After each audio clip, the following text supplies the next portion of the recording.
welcome to the panel. We're talking today about China, the disruption that's coming from China, OEMs, but also suppliers. There is a lot going on at the moment in the market. You have heard of it. There are a lot of retailers that are looking maybe for partnerships with Chinese manufacturers. Chinese manufacturers have changed their approach, also how they want to conquer the European market in the last 2 years. They learned quick and they learned a lot. But before we start with our discussion, I'm very glad to welcome Benedikt on the stage. Benedikt Middendorf, he is consultant with Deloitte, and he will tell us something more about the disruption of the Chinese market and how the Chinese OEMs are trying to disrupt the European market. Benedikt, you're looking for the clicker. Thank you. Yeah, I was looking for the clicker. Yeah, thanks, Don. Thanks for having me. Big question is, to be honest, what's new? Yeah, Chinese OEMs are in Germany, they're in Europe. To be honest, what's really new? And I don't want to deep dive in numbers because we all know the market changes are increasing and there are several brands in Europe that's amazing and that's perfect. And I think the competition, that's also great. And we all know, we've heard it in several panels, yes, the automotive industry here in Europe, the classical OEMs, we have problems and we are challenged from the China OEMs.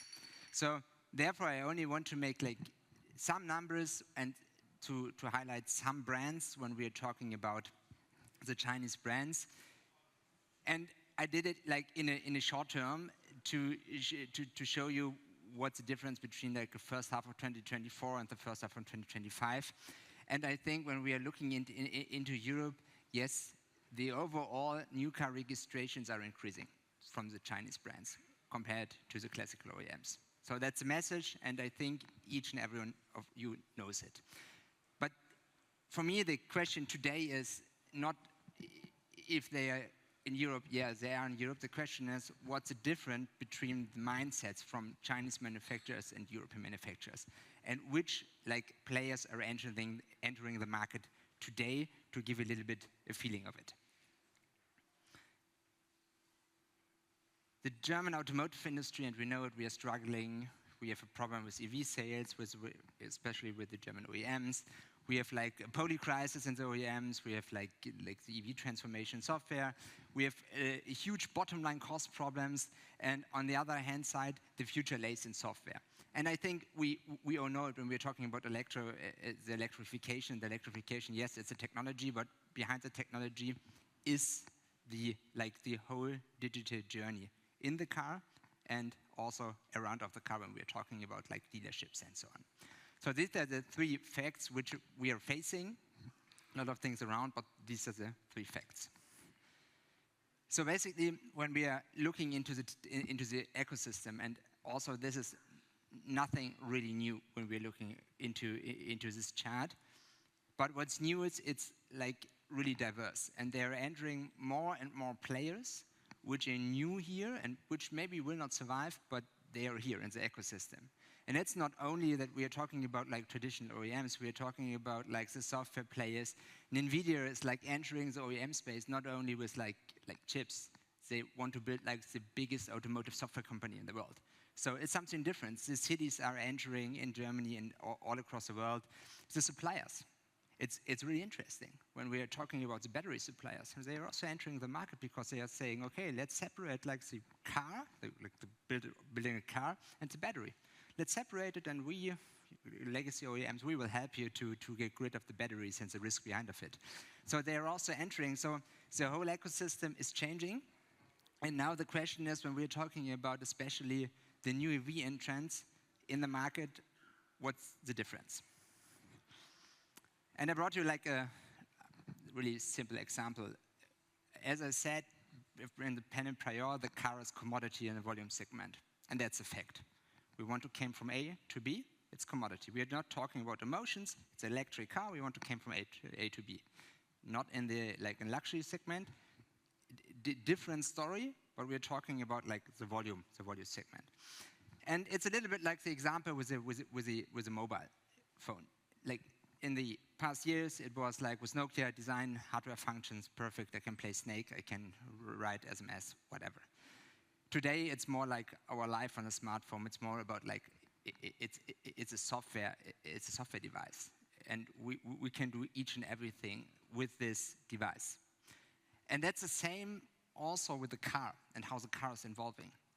Yes, in the past and also maybe today, engineering things about the car, it was like the major stuff. It was all about design and it was about emotions. Question is, tomorrow, when we're looking in it, yeah, maybe it's not so defined the future, but in the end, what we can see is in Europe, the future will be electric. The future will be software defined. We will have like a customer-driven, a customer-driven future. And what we also can see, and you can see it on the like right-hand side here, on the left-hand side from my side, what the value creation share of software into the OEMs, which are they predicting, and until 2030, it will raise to 30 to 45% of the overall value creation when we are talking about the car. And now the question is why it's so important to talk about it. Because China is already in this new normal. And I was in Shanghai in April, in Shanghai Motor Show, maybe some of you were also there. China is there. And they are entering exactly with this mindset, the market here, and this is like the layer under it, with cheap and good cars, and so they can offer a brilliant price. They have like exterior design where you can say, okay, maybe I like it or don't like it, but when you compare all the electric cars, they are looking all the same way, like for my as a car guy, shitty. So, but they are same, but they are more or less not so expensive. Different interior design. Yes, we speed it up from a legacy OEM perspective, so we also know we have also big displays, okay, perfect, but they were there like first. Then we have all this like voice control and so on and so on. Yes, it is working sometimes when we're talking about German OEMs. When you're sitting like really in a Chinese OEM, it is working. It is working today, and not they are not testing it. And then I think the whole digital experience, and this is something we need to keep in mind when we are talking also about like a dealer ecosystem. Yes, today we are in an omnichannel way of entering into like a car sales journey. Yes, we want to start maybe digital and then go to a dealership. Maybe we want to start in a dealership and digital. But in the end, ultimate, the overall journey will be in 10 to 20 years will be digital. And this is a fact why the Chinese also so successful in the younger generation, because they are fulfilling all the stuff they want to do. So what's the outlook? What comes next? And then I will end it, and we'll give the panel here the stage. The global expansion of the Chinese, it's not it's there and it will race. So it will not go away. And I think this is a fact, and we all need to face it. Then what we can see is the overcapacity in the fuel-produced cars. So yes, the future will be electric. Yes, when we're talking about like the Europe, it will be a little bit different from the other countries when we're looking into the US. We need to look at local productions, and this is not a thing which has to do something to do with the Chinese OEMs, but also the Chinese OEMs has to take care that they are producing in Europe because they have to, and they want to stay competitive in Europe, and they are doing it. Collaboration, Augustin talked about it, but there's also this consolidation trend, and we really need to take care that we are not cannibalizing our core business here and giving the stage to others also with discussion about like regulation. Because when we are talking about regulation and to turning back the EV transformation in Europe, we will keep the door wide open for Chinese OEMs who has invested in combustion engines. And the other thing is like regulatory frictions, and this is something which will not go away. And we need to see it as a chance, because we have this regulation, greening fleets, we have the EU battery regulation. These are regulations which will stay, and we as overall automotive landscape need to see it as a chance. And with this, I'm more than happy to welcome you on stage, have a great panel discussion, and thanks a lot.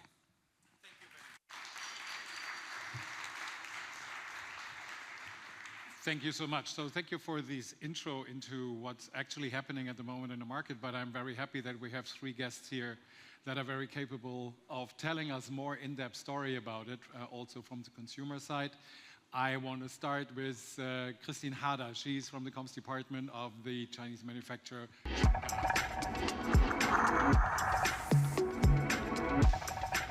Hello, Christine. Take a seat. Next one, Klaus Schulz, Patrick Schulz, sorry, Patrick Schulz, Marketing BYD.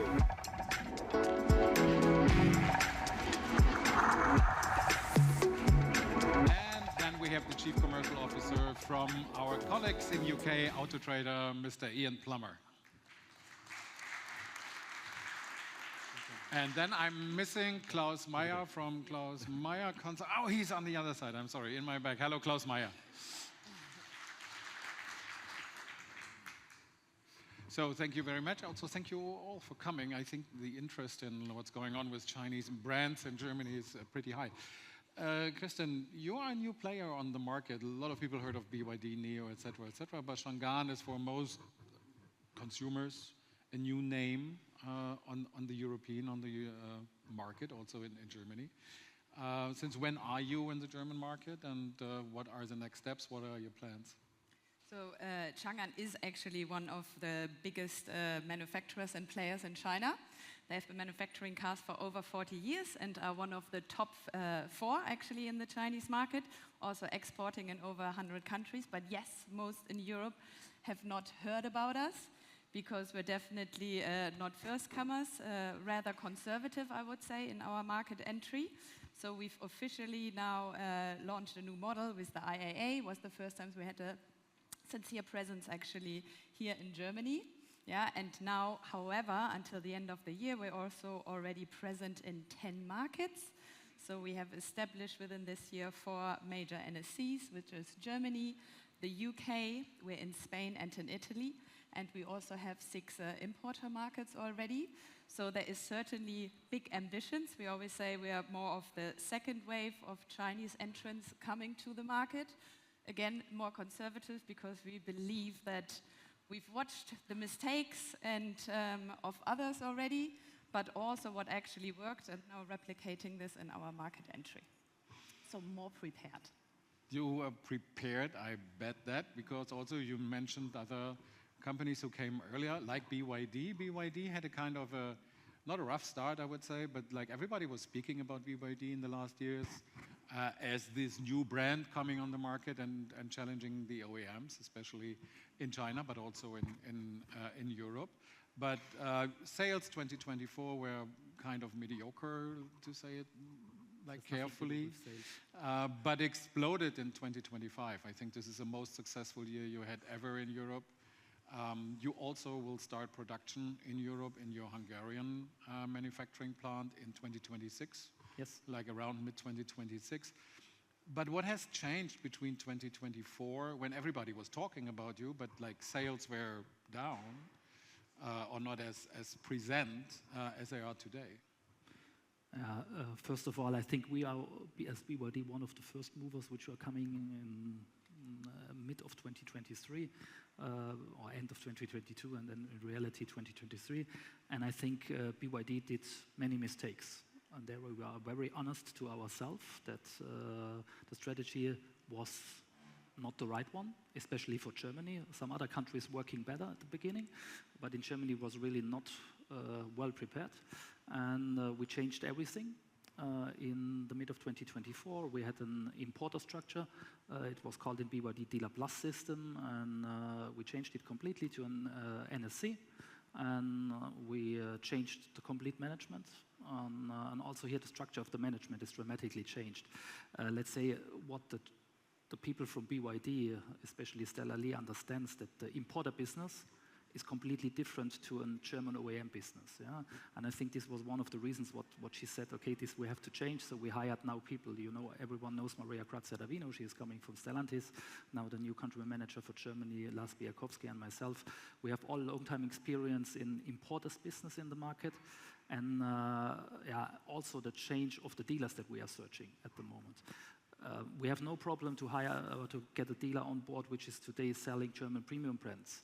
But this is not our main focus. Our current main focus is to find dealers who has experience with the business with importer cars. Yeah? Because we, from our idea of how we want to make the business, is more easily to catch the things together and bring it together and make it in a better direction. And this is the reason what you see now. Of course, I think everyone is reading some press articles that we're doing a lot of rent-a-car business and also subscription business, but this is a part of our strategy because we clearly said we want to get visibility in the market. Because if we are only on the paper, and you said it before, BYD is sometimes often listened that, oh, they can go above the water. I can tell you we cannot go above the water, but it's good that we are able to swim, and this is what we are doing. We're making the normal business. We have a very, very strong and very, very good product, but now we have the right partners that the product is going to the market. And again, back to the subscription and the rent-a-car business, it's a strategic decision that we made, that we do this at the beginning, we make the car visible, and it's also for the business case for our new partners very attractive that they get in a very short time used car business immediately for a new brand. Because we all know that at the beginning the after-sales business is not so strong for a new brand, but if you have very quick in a short term after market launch a used car part, I think this is then also very nice for our new dealers. And now let's say we started in the beginning of the year with 30 dealerships. Now we have under contract more than 120. And in reality, they are working around about 70 at the moment. And these dealers are, I can say, are really happy at the beginning. They're making a good business. And I think we are now on the right track after some mistakes in the first 2 years. Thank you. Ian, UK market has a bit more experience with Chinese brands. MG is a good example, got sold to Geely. It's very prominent still in UK. So how is the relationship between customers, retailers, and the brands, the Chinese brands in UK at the moment? Overall, very good. The market for the Chinese brands is growing fast. They are growing it fast. BYD are doing very well. I think BYD in the UK is the second biggest market for BYD outside of China. So it's clearly doing a good job. They're at around 3.6% market share, growing from less than 1 at the beginning of the year. So they're growing super fast. So is the Chery Group with Omoda, JQ, and now Chery brand.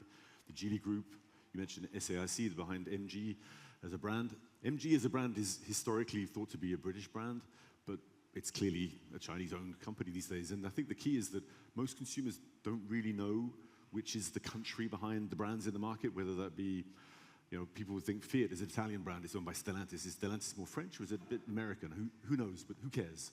The products are great, and the consumer is very avidly keen on going to buy the products that they see in the market with a good proposition. There's so much great content on all of the products coming in from the likes of Chang'an, BYD, and others at an affordable price. They're not priced cheap by any stretch. People assume that they will be, but they're just good value. And so the consumer is very keen on those products. The JQ7, for example, is the #1 new car on Auto Trader in the UK right now. The #1 brand, to give you an idea, is Land Rover. And #2 is BMW. But some of the products coming through from the Chinese brands like JQ, Omoda, BYD are coming into the top 10. JQ7, #1. JQ and BYD are number 9 and 10 brands in the whole of our top 10 new car brands. So they're doing very well. And if I take the retailer angle, you asked about as well, consumers are liking them. I should say they're about 13.5, nearly 14% of the market at the moment in the UK. We estimated also that they'd get to about 20% of the market by 2030, the new entrants. They're way ahead of that. They're going to be there in probably 2 years and well before 2030. But the retailer proposition is really strong. Because they're growing so fast, because the proposition is attractive, they're generating awareness with marketing using our platform and many others. The retailers are seeing good footfall and able to sell more new cars, generate positivity and good returns, and sometimes replace brands that they haven't enjoyed such good times with recently, or brands who've maybe disenfranchised retailers. Ford have reduced their network. So if you're a retailer with Ford and you've lost the new car dealership for Ford, you've probably still got the authorized repairer status for service, and you can still do used cars for Ford. But you plug in BYD, for example, as a great new brand to generate new car activity on top of your existing cost base, which is covered mostly by your after-sales and used car business. So it's an attractive proposition if you've lost a brand or if you want to lose a brand. So in the UK, when Chang'an and Geely and others are coming to the market right now, there's a long list of retailers who are queuing up to get into those brands. and some who also missed out on getting to BYD, who now already have 100 retailers in the UK, who are trying to catch back and that opportunity and say, I know I didn't say yes straight away, but now I really see that it works. So there's generally, the short answer is it's very positive from a retailer's point of view, from a consumer's point of view, and the brands are growing fast. Klaus, there are not a lot of people who have so much knowledge about the Chinese market and the European market. You worked for German OEMs, you worked in China for a long, long time. I think one misconception a lot of people still have about Chinese brands or Chinese products in general is that it's a kind of low quality or mid quality copycat product. That has changed. But what also has changed is the way OEMs, Chinese OEMs approach the market, especially when they want to go into hard markets like Germany, France, UK, Spain, Italy. So what has changed? What is the mindset of these OEMs from China? I think it's all about speed, you know. So when we are in Germany and we will miss 1 month, it's okay. But if you miss 1 day in China, you really miss 16, 18 hours. So everyone is extremely ambitious, aggressive, and it's all about speed. And when we talk about products, you know, and R&D, it means, you know, they are able to develop cars within 1.5, 2 years, you know. Sometimes you are, for example, once I was with BYD and they developed 30 cars in parallel, you know. So, and if you are not haven't been in China for 2 or 3 months, you have the feeling, you know, you don't know the country anymore. So it's all about fast adaptation. If there are new trends coming up, the Chinese will react within few weeks. For example, when the European Union imposed the import taxes, you know, suddenly all Chinese OEMs were looking into their product portfolio and suddenly, you know, launched plugins, you know. So it's about speed, flexibility, and when they are coming now to Europe, I think they are extremely aggressive. And as Ian said, they can change also their European market approach. So I think we could see that as at the example of BYD, that the first 1 or 2 markets and the first 1 or 2 years were a little bit challenging, but now I think everyone knows how to enter the European market. The Chinese are now used to leasing business, which doesn't exist in China. They are used now to manage in a professional way the used car business, because dealers in China don't do used car business, it's done by traders. So this adaptation has happened now.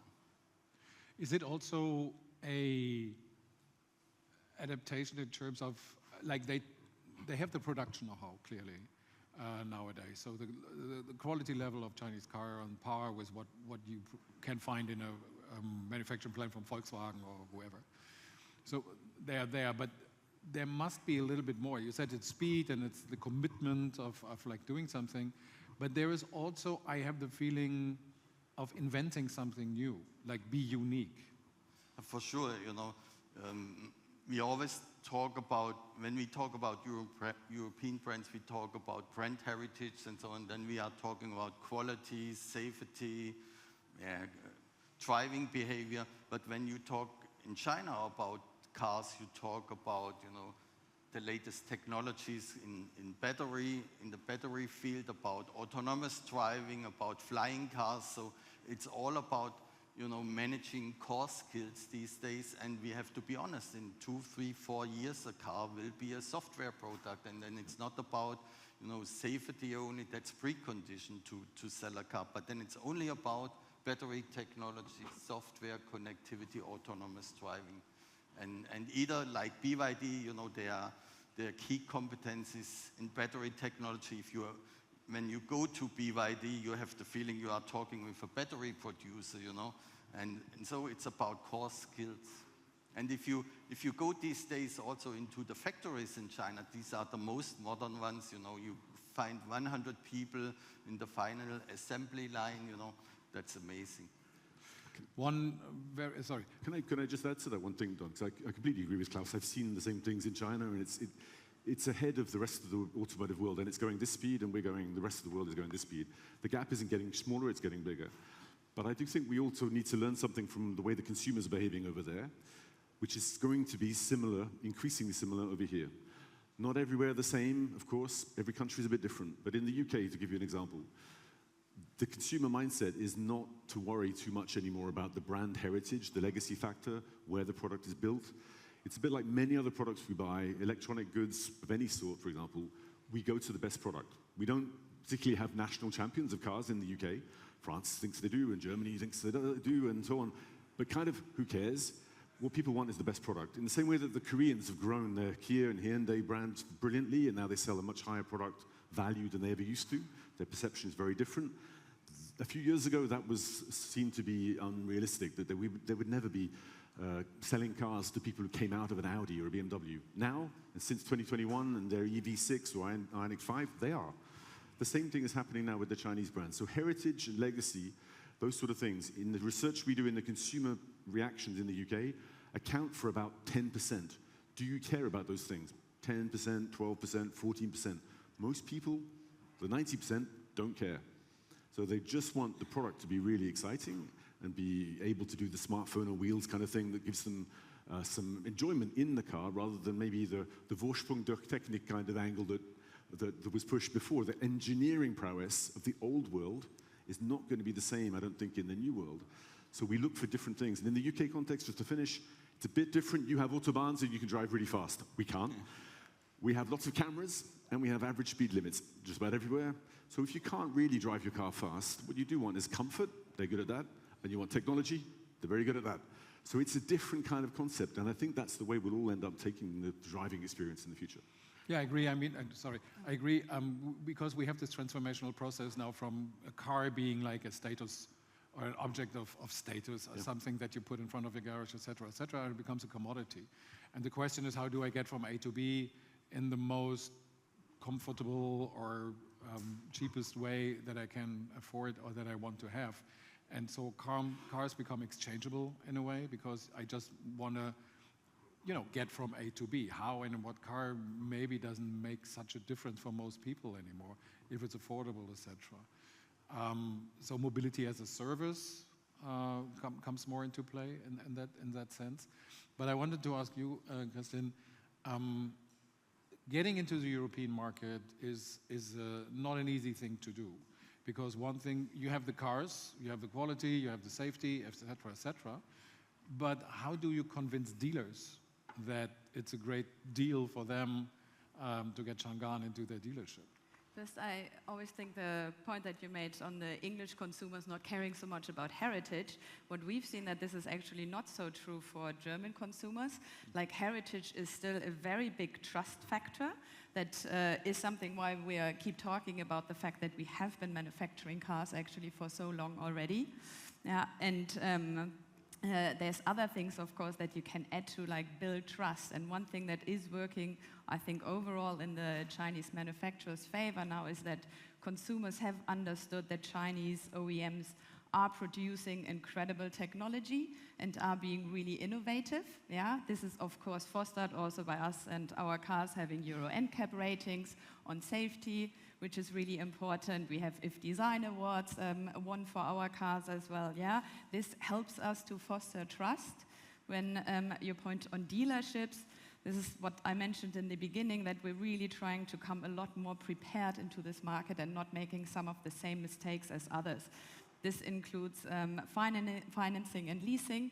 So we have partnered with BNP Paribas, we have partnered with Arval, to actually offer consumers already good leasing offers here. We've understood that service has been a major issue in the past. So we have a spare parts warehouse that's actually stocked in the Netherlands, partnering with Kühne & Nagel to ensure logistics is on track. Yeah, so this is some of the things that we're already putting in place on the overall operations. Yeah, and then, of course, for like me and my area, also on ensuring how we speak to European customers. So we're really producing content also locally here, because a European customer, like what aesthetics and language is vastly different to what's coming from China. And I think we've seen a lot marketing also being steered from China, and this is something that we're currently doing vastly different, and also being able to have this authority from the headquarter to adapt brand for the European market, for Germany specific, is something that we believe to be a very big USP for Chang'an as a brand entering Europe. Patrick, BYD, you mentioned that you had the management change, you had a different approach now, and that you went from an online sales more or less only approach to like more dealership approach now. What is the feedback that you get from the dealers that you already have? What are the questions that you normally get when you approach a new dealer? Yeah, the dealers wants to know if they can earn money at the end. This is the most important question, of course. But I think what we can offer to them, and it's the same with what Chanc'an can do, we can offer products which have much more content, which have really a high quality, and normally for a better pricing, yeah, at the end. We have to know that in Germany it's a little bit different than in other European countries, because in Germany mainly the leasing rate counts. So the final price, the MSRP, it is important as an orientation, but at the end it's a leasing rate which counts. I can tell you, if Volkswagen is offering the ID3 for 169 euro, then you have a Volkswagen for 169 euro, and then you come with a car from BYD, which is mainly with the better quality, but the customer will say, but I can have a Volkswagen. This is also what you said about the heritage, or about the trust that the customers had at the moment more to the legacy brands. But I think we are able to change this, and we at BYD have not the pure EV strategy. Klaus mentioned it. We have also the plug-in hybrid technology, which is at the moment, and I'm very honest on that, our main driver. And this is very attractive for the dealers, because they have two things which are really attractive. One hand, let's say from the service point of view, a plug-in hybrid has more potential to make a little bit more money in the service area. But on the other hand, it's at the moment more favorable for the market. Yeah, this we have to see that really there is more natural demand. And our plug-in hybrids, and this is the big difference, I would say, because very often the only discussion is about EV. But at the moment today, and this is what the dealers is really interesting in what happens today, because today you have to sell the car, is the plug-in hybrid, because they can do it, and the price of our plug-in hybrids compared to the European plug-in hybrids, I would say, is definitely 5,000 to 10,000 euro less, with much more efficient technology, and mainly with also much more content. And I think when we're also sometimes saying that the customers are not interested in, let's say, that the car is for representation, I can say the most of the customers, if they have the possibility to get a car with a sun roof, if you can have a car which has leather seats, you have a car with more, let's say, luxury content in, they would take it. But in a normal way, for the legacy brands, they are too expensive, and this is the reason why they decide to take the cheaper version. And at the end, what we are often using as BYD when we're discussing with the dealer, or when we're talking with the dealers, we say, look, dealer, if you make an offer for a leasing rate with 299 euro for one of our SUVs, the customer can have a car which is full equipped. So you don't have the discussion with the customer which is coming inside and saying, the 299 euro, is this the car what I'm seeing here? No, this is this car, it looks completely different. And this we don't have and this is what, after the first, let's say, 12 weeks, where the most of the new dealers are really selling cars, they're saying, the salesmen have it so easy. Because the customers coming in say, I saw this rate, which car is it this? And really, is this really the car with all this content? Yes. So this is a positive way from the customer, which means there is not this negative effect. What most of the legacy brands, they make an advertising, show the best car. At the end, the customer see the car in reality is completely different car, smaller wheels, no content, no leather seats, nothing inside. And this is, I think, at the moment the advantage what we as BYD or as well Chanc'an or other Chinese brands can give to the customers, that they have for the money that they pay, more content in the product, and eventually more quality. But this is at the end the decision what the customer will do. And a lot more simplicity, actually. Yeah, that's of course. Yeah, this is one big thing as well, that the dealer's saying to us, it's so nice, because you have one car with 2 trim lines, no individual options. I only can choose the color, so I can order everything without any problem for my stock. So and these are the things where the dealers are requesting. It's in the end, it's about the sales, Christian, and like, what are the worries that you hear from dealers when you approach them the first time? I think lots of worries. There has been lots of burnt earth, we believe, in Germany, with many Chinese or other international manufacturers coming and leaving quickly.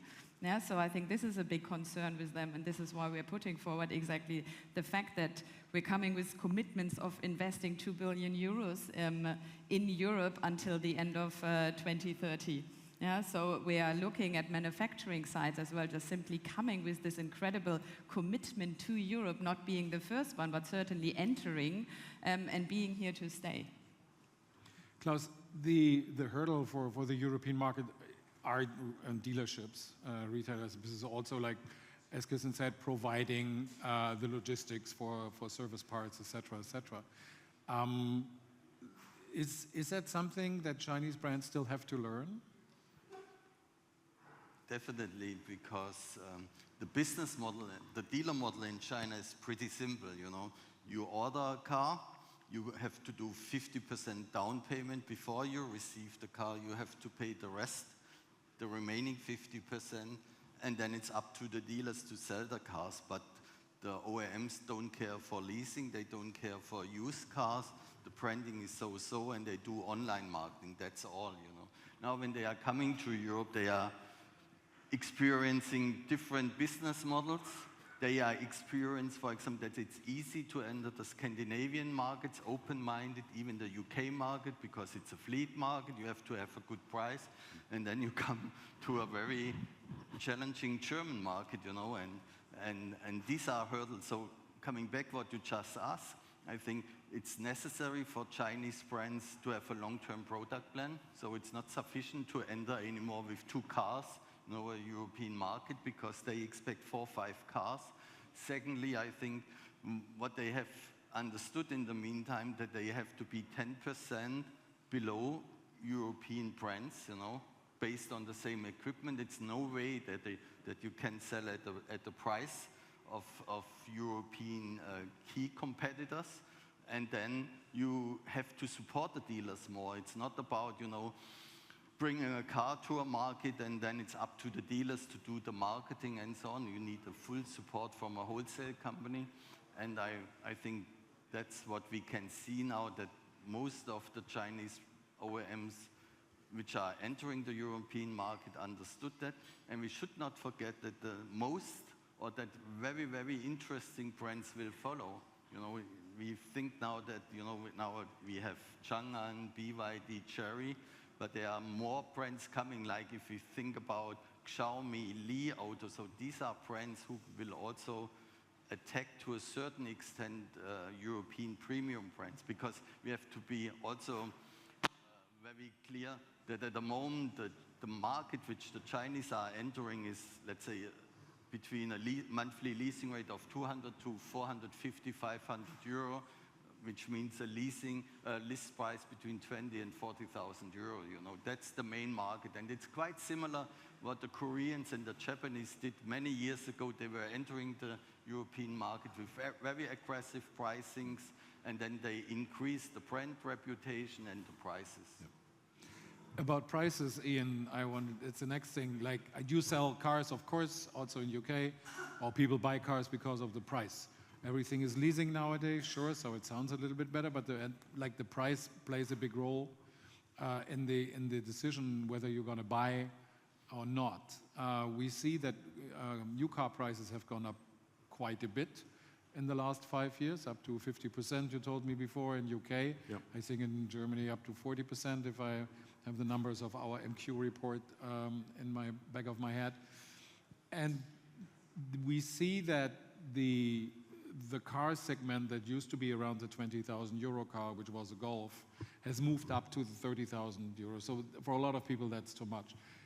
You see, on the other hand, brands like Fiat and Renault coming with the sub-25K cars, especially in the EV market, and they're pushing in this direction. So is that something that, from your perspective, there is a market, something between 18 and 25,000 K?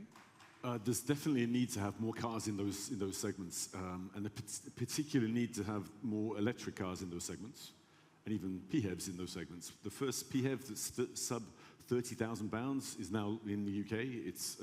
It's from the Chery Group. There's only one. There are 36, I think, electric models under 30,000 pounds, which is around 35,000 euros or so. And that's the segment we look at carefully. That number has grown a lot in the last year or so. It used to be static on about 9 cars. Some of them were quadricycles and so on, not really great cars. It was static on 9 for about 2 years. So there was nothing coming into that market. Now there are quite a lot of products in that market, and they come from, you're right, Renault, the Renault 5 is great, Dacia Spring, some Stellantis product, whether it be Leap Motor as well as Citroën and so on, but also Hyundai and others like Volkswagen are coming into that market next year with the ID2. So the market is growing in that space. The Chinese products are coming into that space as well. But they aren't the only ones there. And the electric car market generally, aside from the fact that you need more affordable cars in that city segment kind of price level, which is good that they're now there, what consumers also need is the gap between any ICE vehicle, petrol or diesel, and any EV equivalent vehicle to be smaller. So even a £50,000 electric car, let's say, needs to be comparable to a £50,000 petrol car. And if it is, people will easily buy it. In China, they are. They are the same price. They're at parity, or sometimes cheaper than. So people think, well, it's cheaper to run it, so I'll buy it. And what you're seeing now is the Chinese brands that are coming in aren't undercutting everybody else. They're accelerating a competitive pressure point in our market more so than in, let's say, Germany with the tariffs that you have here. So hence there are range extenders and plug-in hybrids instead. But that competitive pressure is leading to the price gap coming down overall. So that price gap between ICE vehicles and petrol and electric vehicles used to be, in 2020 in the UK, it was 59%. So you had to be really, really keen to buy an electric car in the UK. Very early adopter kind of mindset. That gap has come down now. It's at 17%. It was stuck at 35% for 2021, 22, 23, when all the car brands thought that their products were selling themselves and they were brilliant. They misunderstood a market effect for a brand effect. The pricing didn't come down, it stayed, but now in the last 18 months, it's come down 18 percentage points, and the gap is much smaller. The cars that are selling best, in whichever segment in the UK, are the ones that have the smallest gap. Some have no gap. That could include the Skoda Elroq, the Renault 5, the Ford Puma E. There are different products, not just the CLU, or, you know, it's Chinese and others, but the Chinese are adding to a level of competition, which is stimulating the market. Just to finish on what I mean by that, in the UK, there are now 72 brands selling new cars. The car market in the UK is about 2 million cars. It's a bit smaller than the German market, but it's the second biggest in the UK, in the European space. And there used to be, in 2020, 45 brands selling in a market of around 2.5 million cars. So back then, the cake was bigger, and there were fewer people taking a slice of the cake. Now the cake is smaller, many more people taking a slice. It's a bit like what you see in the Chinese market, where there are so many brands competing, but the market is way bigger. And the competitive pressure points, I think, is what is good for the consumer, because as you said, if consumers want to buy a new car and they look at the price over the last 5 years having gone up 50%, for many people, they look at the monthly payment last time and the next time and think, crikey, I just don't have the money. So we need the competitive pressure to increase the attractiveness of new cars so that we can grow the market again, which is good for everybody, retailers in particular. Because as a new entrance in the European market, we said before, like, it's maybe not the best idea to come up as a cheap brand, like that sells cheap cars. But on the other hand, the mass market is between this 18 and 25,000K region. So how do you approach that? You showed here a wonderful car, which is a little bit more expensive than 25K. So what are the plans? Do you plan to roll out a small car, for example, in this region? Is there, or do you still want to establish the brand first in a higher price region? So I believe research definitely has shown for us as well that Chinese brands do have a reputation, like I said, for this good technology or that, but because they are really lacking in brand, no one is necessarily willing to pay a price premium for that. And this is, of course, what in particular German brands, I think, have perfected over time, like this brand value that they're bringing with them as well. So this is certainly something that we want to establish with Chang'an long term as well, like genuinely building a brand from the ground up and having values associated with us that European consumers can relate to. We are introducing a broad product portfolio. So we're currently in the market with 2 BEVs. It's a D segment and a C plus segment SUV, as you can see, one of them outside, and that you can also test drive outside actually. Next year we'll be launching 2 additional PHEVs into the market, and towards the end of the year we're also going to be introducing a smaller SUV. Yeah, so we are trying to cater also for that, but we're not intending to play at the bottom line price-wise of the market, because we do believe that quality is still at the forefront, of course, and also brand building and marketing investments is certainly something that we want to support our dealership with, that also provides actually longevity in the market. So this is much more of our focus. Patrick, BYD did a little bit the same, like started with a 40K market, but you also have a car now around the 22K price range. How does that work for you at the moment? And obviously you're making less profit on the smaller cars, but how important is it for you, for BYD, to open up the market in that segment? Yeah, very important, because we all discussed it. This segment is one of the core segments and the key segments for the growth, for sure. We saw that the A segment in Germany is decreasing, but not due to the demand, only due to the offers which are given, yeah, because many traditional OEM is going out of these segments. So which means there are a lot of customers which are interested in to get a new car in the next years. So we have now absolutely the right product. The product is, I think, we can call it A plus segment. It's at the upper part of the A segment, but yeah, it's perfectly fitting, and I think the price is also well designed. It's not the cheapest, but it's also not the expensive, but if we see it price value, and I think this is what you said, at the end we don't want to be the cheapest. Yeah? We don't want to competitor, or we don't want to compete in the price with the Dacia Spring, because this is, from our point of view, a cheap product and a low-tech product. We want to provide to the market, and this is what we are as BYD. We every time saying we're not only a pure car company, we are a technology provider. Like we also had the discussion before, we want to not to see a car as a pure product which you can try from A to B. We see it as an environment, like a smartphone for the future. Yeah? And I think this is also the first step. I want to add one thing what we said some minutes before. What is eventually the big difference from the Chinese brand? I can only say it out of the perspective of BYD. And I think also the Europeans had this in the past, but this is, from my point of view, gone. I don't know why, but it's this engineering factor, I would call them, okay? Our company, as BYD, we have 120,000 engineers, not only for our cars, as well for our other products, but 120,000 engineers in the company. And we are providing 48 patents per working day as a company, not only for cars, also for other areas. But this is what BYD is pushing. We are a technology company, okay?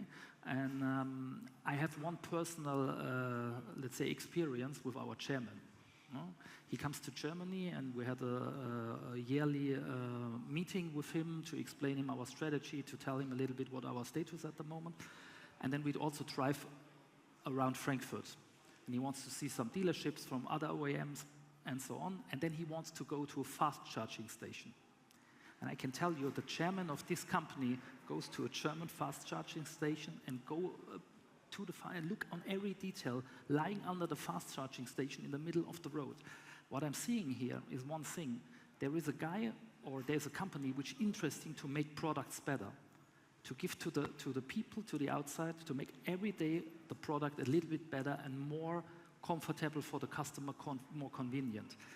And honestly speaking, and this is what I'm saying now is my personal opinion, I think this is what the Europeans, or also eventually the Germans, lost a little bit. Everything is only looking on profit, pricing, how is my EBT or whatever. Yeah, this is much more important than to provide the right product. And I think this is, from my point of view, the biggest difference. And I remember also the times when Mr. Winterkorn is sitting in a car and saying the quality is not good enough, make it new. So also we had it in Europe, this kind of things. But I think these are what the Chinese at the moment are doing. That is a good question, Klaus.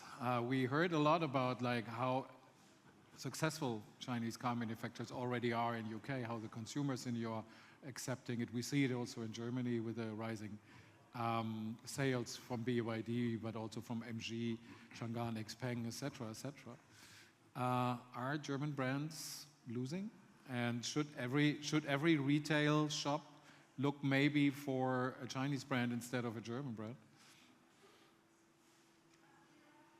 Oh, that's a long thought. Yeah, it depends also on the size. You know, if you are, let's say, an international dealer group with 40, 50 brands, you are selling, I don't know, 50, 100,000 units, it's a must, you know. You have to replace 4, 5 Western brands with Chinese brands, and that's definitely a must. And then when, also, you know, it depends a little bit on the markets. Like if you go to Scandinavia, you have 2, 3 main dealer groups in each country. They are all going for Chinese brands. If you come now to Germany, you have small, medium-sized dealer groups. I think it has to fit. First of all, the experience of most of the dealers is it's not so much fun in the first 1 or 2, 3 years, you know. You have to adapt to this Chinese culture. On the other hand, also the Chinese OEMs, like we discussed, have to adapt to the European customer or to the European markets. But I think, I always say it, you know, if you are a volume dealer, you should take 2 or 3 Chinese brands in. I consider it also as a little bit like a life insurance. You know, if you don't need it, it's okay. It's not too expensive. But, you know, in case, what I would expect that the Chinese will achieve over the next 10 years a considerable market share in Europe, you have to go for. And it's better to get them in, before, you know, at the beginning. You have to get some experience, and then you grow together. And definitely at the beginning, you have very attractive marketplaces to get good spots. So I would recommend to deal with them, and I have hardly seen any European dealer who has been over in China, you know, who is coming back and says, you know, they won't be successful in Europe. So I think it's a must these days also to go to China, to use the chance to go to Beijing, Beijing Auto Show or Shanghai Auto Show. And I think it's time. And also, if we are honest, you know, a lot of dealers are happy with the Korean brands, with the Japanese brands. Why not to be happy in the long term with a Chinese brand? Ian, what do you give, or what kind of advice you would give a German car dealer? To follow the example of your UK car dealers, which is that you've had a tougher time, I think, from what Patrick was saying, for example, in some of the first experiences. You started ahead of the UK. The UK then had some people coming in to do things like BYD launches and so on that did very well. They've grown super fast. To give you an example, by the end of, they started BYD and Chery Group were the 2 fastest growing brands this year. They started selling cars back end of last year. By the end of Q1 this year, they both got to 1.5% share. By the end of Q2, 2.5% share. By the end of Q3, 3.5% share. Chery added in the Chery brand on top of a Motor JQ, so actually 4% share. So huge growth. So we've measured how quickly they've got to that level of share compared to other fast-growing brands in the UK space. And it's a totally different scale of speed. They got to that level of speed, of share, in a bit more than a year in the case of a Motor JQ, Chery Group, and nearly 2 years for BYD. The nearest to them is Tesla, getting to that same level of share in about 7 years. Then we think of the Korean brands of having grown really fast. Kia took about 15 years, Hyundai more than 20 years. So those are the ones who are the fastest growing. These guys are going so much quicker. So I would encourage you to bet on several horses, personally. The initial cost demands, like corporate identity and so on, are relatively modest. So the initial outlay in cost is low. If you can cover your costs, with your existing costs, with your after-sales and used car business from another brand, maybe you dual franchise or triple franchise, or you lose the new car franchise for a brand, add these guys next to one of your existing businesses, and you'll get a payback very quickly. If it doesn't work out, They learn fast, you'll learn fast. I suggest it's better to be like a digital company like we are, better to fail fast, learn again, and go again, rather than look at from the outside and regret that you didn't take a risk. Patrick, what are the next steps of BYD inside of the German market? Yeah, our next steps, we want to be a relevant player in the market, which is definitely above 1% market share. This is our clear target. I think at the end of this year we will come to 20,000 units, so which is compared to last year with 2,800 quite impressive growth. Last month we did in 1 month more than in the total year 2024. But we want to stabilize the business. We want to make the business in the right direction. We want to have a good after sales. And yeah, at the end, we will grow with a big product portfolio. Next year, we will enter the classic B segment car market. So I think they are interesting for every dealer to come to us because we are offering really products which you are able to sell at the market. And at the end, what will be the final result, we will see. But the sky is the limit at the end, right? Yeah, so as much as possible. Yeah. Christian, I think the same goes for Chang'an. I think you will have similar goals for the next years. But if a dealer looks at BYD or Chang'an, like where should he go to? Of course, Chang'an, from your point of view. That's an easy but answer. like, what is the main difference for him? Between BYD and Chang'an, Yeah. what we're bringing to the market. I think we've learned a lot of things that BYD had done wrong in the very beginning. So first of all, we're already entering the German market as an NSC, which I think is a huge difference, of course. So there is much faster ways, actually, that we bring to the table. I think everybody should really try and drive in our cars. They do speak for themselves. Yeah, that is something that we clearly believe in. And again, I'm coming from a marketing point of view here as well. Our communication is very much more tailored to Europe, yeah, which is something that in that instance I haven't seen as clearly. Thank you very much. I hope you had interesting or found the talk interesting. Thank you very much, Christian, Patrick, Ian, and Klaus. I don't know what's going on next here, but I think our wonderful Ann-Karin will have the answer for that. Thank you very much. Thank you for your attention.